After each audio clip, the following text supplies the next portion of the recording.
Então, gente, vamos continuar aqui, né? Parte 17, eu acho. É que minha filha entrou com uma ligação aqui, eu fui falar com ela. Filho morando longe, né? Mãe atende rápido, né? Então, aí falando aí, né? A gente tá falando de mãe, de infância.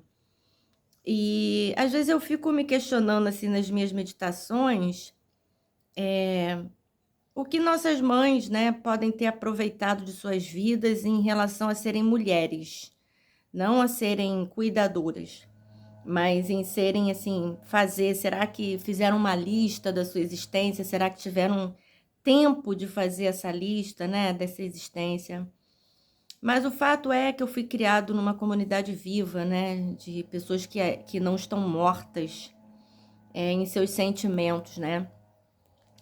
Pessoas brincantes, pessoas mais lúdicas também, mulheres de calçada, de botar lenço na cabeça, de fazer bob. Eu mesmo usei muito bob. As minhas primas, a gente fazia touca, né, para dormir, famosa touca, as minhas primas lá da Comendador. Então, era bem bacana, sabe? Tia Finoca fazia uma rosquinha que nossa mãe, né, a gente comia aquela rosquinha. Então, são memórias tão felizes, né?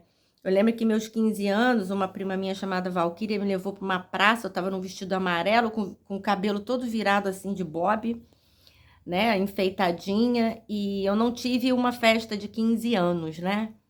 E não tenho trauma disso porque a gente criado, assim, numa forma, não vou dizer precária, mas numa forma de viver mais enxuta, né, financeiramente. E eu lembro que meu pai estava com dinheiro até para comprar um carro e tudo. Não que meus pais não quisessem fazer a festa, mas eu achei por bem comprar um carro. O carro ia ficar, a festa ia acabar e todo mundo ia embora. Eu sempre fui muito prática nisso, né? E aí eu curti a festa de 15 anos dos meus amigos, dançar passinho no tênis clube. Então não tem nenhum trauma disso. E muito pelo contrário, foi muito legal. Minha prima fez um book meu, vou ver se eu acho essa foto para postar. Eu no vestido amarelo na praça da prefeitura e minha prima Valquíria tirando fotos quando ainda existia, né? Aquela famosa Rolleiflexzinha. Então foi muito divertido, foi muito legal. Lembro também que no meu casamento me arrumei lá com minhas primas, né? Me enfeitando de camponesa, gente. Acredita que eu casei de camponesa, meu Deus. Mas casei de camponesa. Cheguei na frente do padre. Dessa vez foi o padre que atrasou, porque tem a história do atraso da noiva, acho isso horrível, sem graça. Mas assim, é entrada triunfal, né? Tem que atrasar para todo mundo ficar numa expectativa. Eu, como não gosto de expectativa, né? Então cheguei primeiro, não a ansiedade aqui, vou chegar primeiro que o padre. Isso aconteceu, né? Que mais? Tia Ruth fez meu bolo, acho que eu já falei, não sei se falei, mas é uma boleira, né? A gente levou um dia para escolher o bolo com o tal do passarinho dentro, cantando, pi, pi, pi, pi, pi, pi, pi, pi, pi, mas era passarinho falso. Meu Deus, um passarinho na gaiola. Mas, enfim, são as percepções, né, que a gente tem e os momentos da nossa vida que a gente tem que aceitar, porque tudo isso faz parte da gente, né? Ninguém nasce santo, né? E ninguém se torna santo sem ter passado pelas vicissitudes da vida. É só vocês olharem a história dos santos. Vocês vão ver que ninguém nasceu santo. Todo mundo mostra pra gente que a gente atravessa um inferno, que a gente muda e a gente é convertido, uma conversão que a gente faz na nossa existência. Então, foi assim com Francisco de Assis, meu patrono aqui do Bosque Cantado e minha natureza, uma paixão pela história de São Francisco. Então, São Francisco bebia, mulherengo, e foi quem foi e continua sendo aí pelo nosso planeta São Francisco, né? O Pai Francisco, como queiram chamar, protetor das causas ambientais.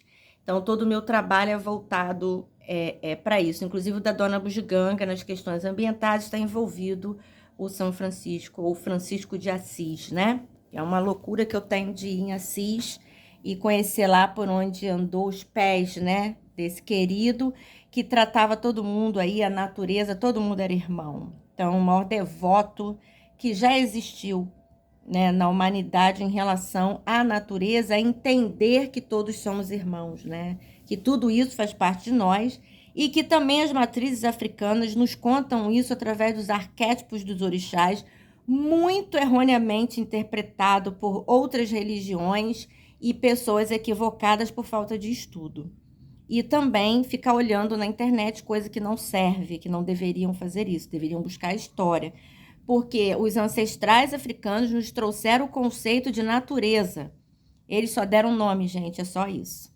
Então, Oxum é o rio, Iemanjá, o mar, Xangô, montanha. Então, tudo para eles é vivo, vivo.